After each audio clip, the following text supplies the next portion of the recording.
Hello children, how are you all? Fine, good. Today we are going to read Hindi language book. It's for class 4th, Vyakran Vyom. It's your Hindi language book. So take out your book and open it on chapter number 1, भाषा, लिपि तथा व्याकरण। बहुत भूख लगी है, माँ के पास जाता हूँ। माँ, भूख लगी है, ठहरो बेटा, मैं अभी भोजन देती हूँ। बच्चों, हमारे मन में निरंतर बहुत से विचार आते हैं। अपने मन की बातों को दूसरे तक कैसे पहुँचाया जा सकता है, उसके लिए हम बोलने का सहारा लेते हैं। बोलते समय हम किसी न किसी भाषा का सहारा लेते हैं। भाषा शब्द संस्कृत की भाष धातु से बना है, जिसका अर्थ है बोलना। सोचो, यदि भाषा न होती तो हम आपस में कभी बातचीत नहीं कर पाते। इट मीन्स अपने मन की बात प्रकट करने के लिए का साधन भाषा कहलाता है। जब आप अपने मन की बात दूसरों तक पहुंचाते हैं, बोलकर या लिखकर, या दूसरों की बात समझते हैं, जानते हैं, तो वो भाषा कहलाता है। तो हम उसके लिए कोई ना कोई यूज़ करते हैं सोर्स, साधन, तो वो साधन भाषा कहलाता है। भाषा के रूप। भाषा का प्रयोग केवल बोलने व सुनने के लिए ही नहीं होता, बल्कि लिखने पढ़ने में भी होता है। इस प्रकार भाषा के दो रूप होते हैं, मौखिक और लिखित। मौखिक भाषा, जब हम बोलकर अपने मन की बात दूसरों को बताते हैं या दूसरों की बात सुनते हैं और समझते हैं, तो हम मौखिक भाषा का प्रयोग करते हैं। यह भाषा का प्राचीनतम रूप है, यानी सबसे पुराना रूप है। मौखिक भाषा में मुंह से निकली ध्वनियों का प्रयोग होता है। लिखित भाषा। मौखिक भाषा स्थायी नहीं होती है। कोई भी बात जब मुंह से निकलती है तो कुछ पल में खो जाती है। मानव ने भाषा में प्रयुक्त ध्वनियों के लिए कुछ विशेष चिन्ह विकसित किए। यहाँ से लिखित भाषा का जन्म हुआ। जब आप कोई बात बोल रहे हैं और बोलने के बाद थोड़ी देर बाद आपको जिससे बोला उसने तो सुना, लेकिन किसी और ने सुना, देखा नहीं, तो वो बात फिनिश हो गई वहीं बोलने के बाद ही। अब लिखित भाषा, फिर हमने कुछ साइंस यूज़ किए लिखने के लिए, जिसे हम वर्ण या अल्फ़ाबेट्स बोलते हैं। लिखित भाषा में बातों को लिखकर प्रकट किया जाता है और पढ़कर जाना जाता है। या तो आप किसी को लिखकर बता रहे हैं कि मैं क्या अपने मन की बात क्या कह रहा हूँ, और दूसरा जो आपने लिखकर दूसरों को बताया वो कैसे उससे देखेगा, पढ़कर। जैसे आप पूरी दुनिया की खबर जानते हैं कि इसमें न्यूज़पेपर में, अखबार में, तो वो आपको कैसे मिलती है, लिखी हुई, राइटिंग में। तो हम उसमें लिखित भाषा का प्रयोग करते हैं। लिखी हुई बातों को अनेक वर्षों तक सुरक्षित रखा जा सकता है। बुक का नेक्स्ट पेज नंबर 8, सांकेतिक भाषा। अनेक बार हम अपनी बातों को समझाने के लिए विभिन्न संकेतों का प्रयोग करते हैं, साइन का यूज़ करते हैं, जिसे हम साइन लैंग्वेज, सांकेतिक भाषा कहते हैं। जैसे हाथ के इशारे से बुलाना, कम है, हाथ का इशारा करके बुलाना, मना करना तो आप गर्दन हिलाते हैं, सांकेतिक भाषा कहलाते हैं। ना जिसमें आप बोल रहे हैं ना लिख रहे हैं, सिर्फ इशारा करके अपनी बात बता रहे हैं। विभिन्न भाषाएं। अब कुछ और भी भाषाएं होती हैं। Let's see. मातृभाषा, वह भाषा जिसे कोई शिशु अपनी माँ अथवा पारिवारिक परिवेश से सबसे पहले सुनकर सीखता है, वह मातृभाषा कहलाती है। जब कोई बच्चा, छोटा बच्चा है, वो अपने मम्मी से सीखता है, उसकी मम्मी सिखाती है, या अपने फैमिली में वो जिसे सुनकर सीखता है, तो वो मातृभाषा कहलाती है। राजभाषा, सरकारी कामकाज में आने वाली भाषा को राजभाषा कहते हैं। हमारे देश में सबसे अधिक बोली जाने वाली भाषा क्या है, हिंदी है, तो भारतीय संविधान में इसे राजभाषा का दर्जा दिया गया है। मीन्स जिस कंट्री में आप सबसे ज़्यादा, जो लोग सबसे ज़्यादा उस भाषा को बोलना जानते हैं, पढ़ना जानते हैं, तो वो राजभाषा बन जाती है। जैसे हमारे देश की भाषा है हिंदी, जापान की जापानी, चाइना की चीनी, इस तरीके से। ना प्रादेशिक भाषाएं। हमारा देश बहुत विशाल है, यहाँ अनेक प्रदेशों, राज्यों के से मिलकर बना है। यहाँ अनेक भाषाएं बोली जाती हैं। जो भाषा किसी प्रदेश में अधिकांश लोगों द्वारा बोली जाती हैं, उसे प्रादेशिक भाषा कहते हैं। हमारे कंट्री में बहुत सारे राज्य हैं, स्टेट्स हैं, लाइक गुजरात, महाराष्ट्र, असम।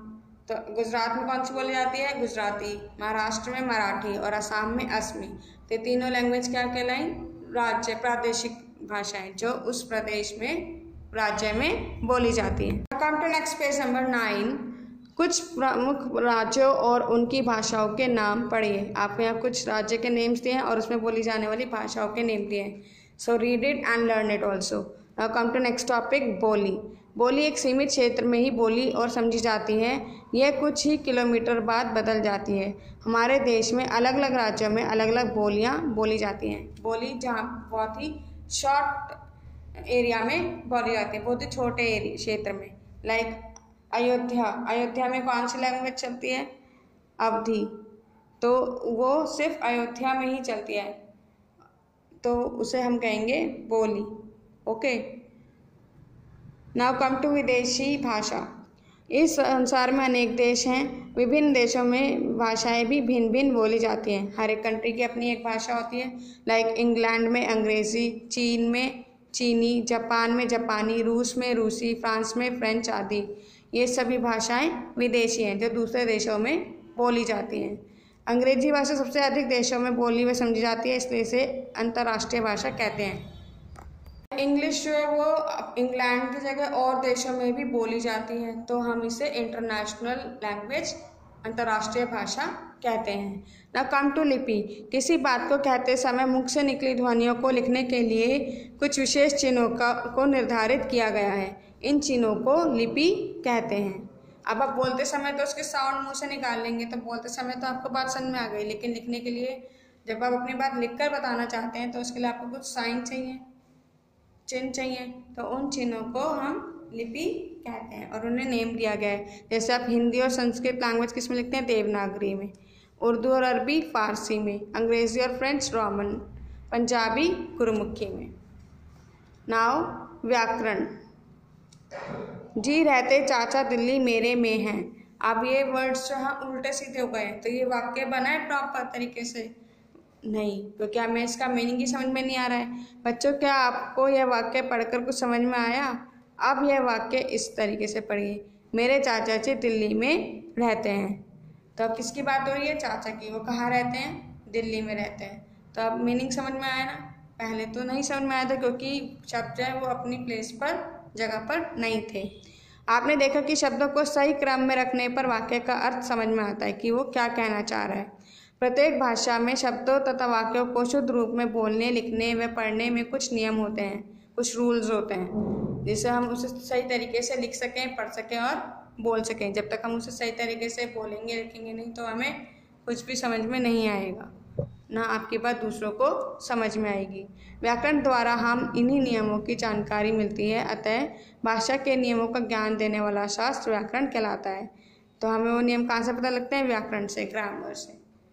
तो हम उसे व्याकरण कहते हैं, जो हमें शब्दों, अक्षरों, वाक्यों को सही तरीके से यूज करने में हेल्प करता है। Come to next page number 10। Let's do the exercise. Question number 1, चित्र देखिए, जहाँ भाषा का प्रयोग हो रहा है वहाँ पर राइट लगाइए। अब ये दो बच्चे क्या करें? आपस में बात कर रहे हैं, तो यहाँ भाषा का प्रयोग हो रहा है, तो आप इसमें टिक करेंगे। डॉगी साउंड निकाल रहा है भोभो की, तो इसमें भाषा का प्रयोग नहीं है, तो आप इसमें नहीं लगाएंगे, रॉन्ग लगाएंगे। अब ये पर्सन क्या पढ़ रहा है? न्यूज़पेपर, अखबार पढ़ रहा है। अखबार कैसे पढ़ा जा रहा है? क्योंकि अखबार में खबरें लिखी हुई हैं, तो लिखित भाषा का यूज़ हुआ, तो आप इसमें टिक लगाएंगे। अब ये पर्सन क्या कर रहा है? एम्बुलेंस चला रहा है, तो इसमें भाषा का प्रयोग हो रहा है? नो, तो आप इसमें रॉन्ग पुट करेंगे। नाउ क्वेश्चन नंबर 2, रेखा खींचकर स्थान और वहाँ की भाषा के जोड़े बनाइए। आपको यहाँ कुछ प्लेसेस के नेम दिए गए हैं, उसमें बोले जाने वाली भाषा का नाम दिया गया है, तो आपको मैच करना है। Okay, let's see. Ahmedabad Gujarati, Kolkata Bangla, Chennai Tamil, Mumbai Marathi, Patna Bihari, Bhubaneswar Odia. Number 3, वर्ग में भाषाओं के नाम ढूंढकर सही बॉक्स में लिखिए। अब आपको 2 बॉक्स दिए गए हैं, भारतीय भाषा और विदेशी भाषा। इसमें से आपको छांटने हैं और फिर यहाँ पर फिल करना है। So do it yourself. Now next question is, सही कथन पर राइट तथा गलत पर रॉन्ग लगाइए। आपको राइट रॉन्ग फिल करना है। टॉपिक में आपको चैप्टर एक्सप्लेन कर चुकी हूँ। Read it carefully and fill it. So read the chapter carefully and complete your work on time. Take care, bye bye.